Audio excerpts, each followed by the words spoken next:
Gigi, by the way, won 9 Oscars in 1958. And to look at the two of them, and I promise you this when they come out here, you think Gigi was made yesterday, not 22 years ago. Such is the timeless quality of Leslie Caron and Louis Jourdan. It really is a delight that they're back together again, this time on the stage, in the play 13 Rue de la Mort, which opens this week in Melbourne, and it's even a bigger delight to have the two of them on a show tonight. So first, would you let me introduce you to one of the finest leading men ever to come out of France, this is our evening for leading men, the very handsome Mr. Louis Jourdan.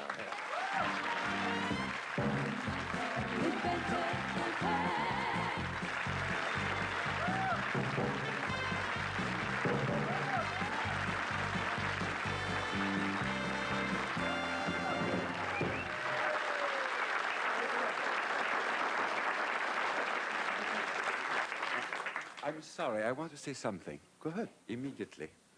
About Tony Curtis. I thought he was absolutely marvelous. Isn't he astounding? And it is very difficult to do this sort of thing because it is very difficult to be absolutely oneself in front of a camera.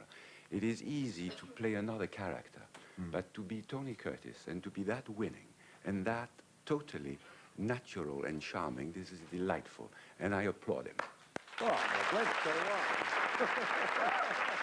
I hope we might have heard that. I am just astounded. I'm looking at you now, and you look fantastic. Is it? Do you have to work at maintaining that? No. I don't. I have no. I don't like diet buffs. I think they're bores. I just happen to, by taste, I suppose, do things that are just healthy. I go to bed early. I sleep soundly. I like sports. I've swam all my life or played tennis. Or I like the sea. I was born in the south of France, in the Mediterranean. And this is probably the reasons why you think that I look that way. It's also perhaps a way of thinking, a way of life. I refuse to worry too much. I think it serves no purpose. Therefore, I put that aside. I think this is only in one's mind. I'm by temperament, I think I'm an optimist. By reason, I'm a pessimist. I try to be realistic. And I think that one should age. I'm not afraid of aging. I think one should age gracefully and honestly. If you have a choice, that's a good way to go. If you have the choice to age gracefully, it would be lovely. In the beginning, you came from France. You were active in French motion pictures, but you came to America. But did you speak English? Yes, I spoke a little English. I used to go when I was a child.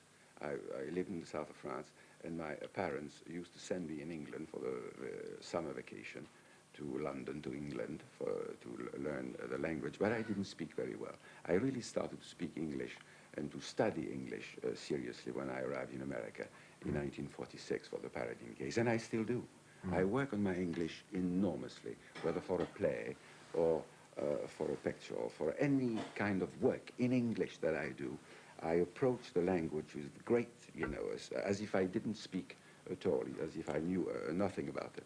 You and I are going to waffle on here forever because I get wrapped up in talking to you, you see, but I want to bring this lady out because I want you to see just how beautiful she is, too. Ladies and gentlemen, would you say hello to Leslie Caron? Hey,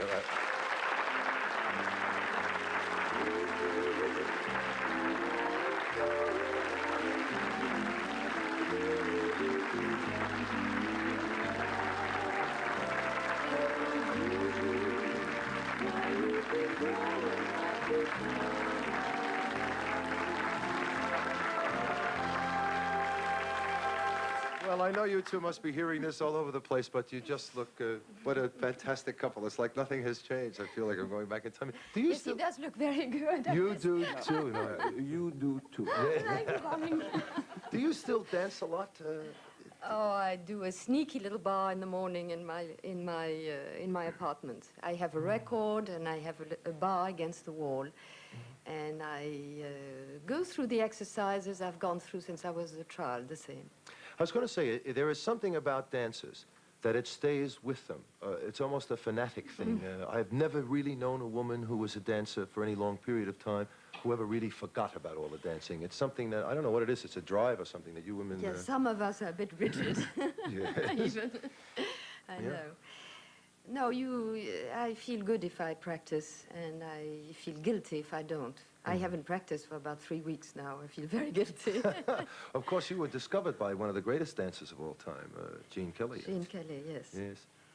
I had danced on the stage. He saw me on the stage. I was a dancer on the stage when he came to. I was with the Ballet des Champs-Élysées, and there was a big opening night with a ballet where I was the star for the first time, and I was 16 and a half. And then a year and a half later, he needed a partner to do an American in Paris because his partner, Sid Charisse, was pregnant. So he remembered having seen me, and he came to Paris to make a test. And the test was sent to MGM, and they accepted it. Good, fantastic. Had a great time. Did you speak English at that time also? I'm curious about the... No, I didn't really. I remember that I learned my part phonetically. Really? Yes. That must be I really had to be difficult. explained. Well, I didn't speak all that much. Yeah, but you lose little innuendos and things when you have to speak phonetically, don't you? I was explained. There are more actors than you think who do that. Really? Yeah. Oscar Werner and Jules Jim had to play phonetically. Of course, I keep talking about your dancing, but you must be one of the few ladies, I think, in the whole world who had the opportunity to dance as a star, both with Gene Kelly and Fred Astaire. Yes. What was it, Daddy Longlegs with Fred Astaire, was it not? Yes, that's right. Yes. Is he still one of your favorite people? Do you still know him? Yes. How old is he now, Fred Astaire? Oh, don't ask. I don't think anyone can count. But he just married a young lady or something, He I think. just married. Tell me, what's the matter with your finger? I've been watching this finger on TV. You know, they just have me. I was supposed to say something before. People are calling and asking. It's really. Have you ever done this? You're talking to someone and you're slicing onions, Yes. and suddenly you look down and it's not onions anymore. There's a piece of your finger laying in there. You know? Well, that's what I did. And it was- You and Peter Sellers. Yes. It was quite a thing because I'm cutting it and the end of my finger came off and it started to bleed. I'm holding it and the doorbell rang and I got to answer the door and my dog is running around barking and I'm bleeding. It was one of those things. It just happened. We're going to take a commercial break. And then when we come back, I'm going to talk to the two of you some more about some other things, especially the old Gigi days. I want to talk about Maurice Chevalier and things like that.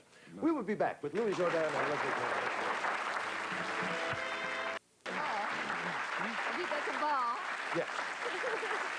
I'm not a drinker, but I had one. Thank you very much. We're back and we're talking to Louis Jourdan and Leslie Caron. What affected, and now Gigi, of course, had an amazing impact around the world. Everybody knew the music. Everybody loved the musical. What did the French people think of Gigi? Did you return home heroes? Did they enjoy it? No, they didn't like Gigi in France particularly, as Leslie was saying this afternoon. The French people admired Colette, who wrote Gigi originally, so much that they thought that the musical comedy was not at par with the genius of... They just didn't you know, think Americans should take that's hold right. of their This is masterpiece. something that belonged to the French Heritage, yeah. heritage, that's right. Well, I happened to be on the Les Champs-Élysées not long after the film came out, and a friend met me and had this sad face and said, "Oh, Leslie, I'm so sorry." I said, "What?" "Well, about Gigi." And I said, "Oh." Was that the first time you realized that they had Yes. that they didn't like it? Yes. Well, there was one other thing about the motion picture, of course, which just intrigues me, which is Maurice Chevalier, a man who was a star for 60 years. Yes. Regardless of when it was probably... Extraordinary. He was an extraordinary.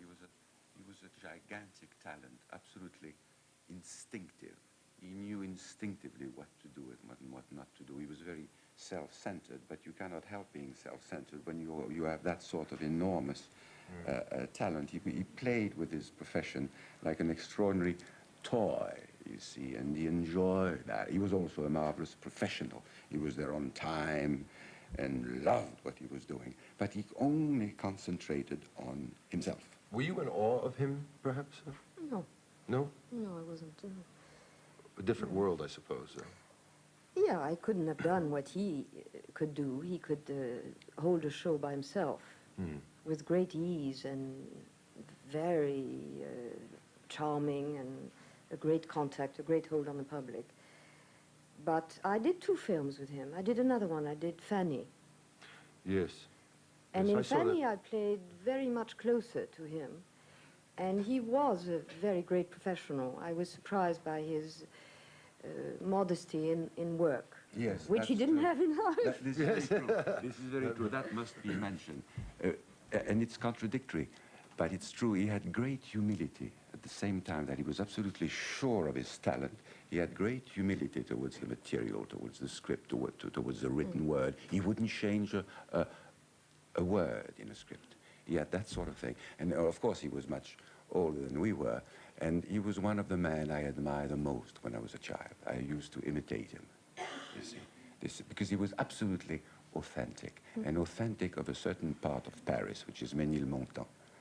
This is like the Bronx in New York. Right, yes. And he was that, and he has always been that. Like Leslie says, I admired 3 men when I was a child. He was one of them. It was Maurice Chevalier, James Cagney, Oh, yes. and Jean Gabin, because those 3 people were absolutely true. They never lied in front of the camera.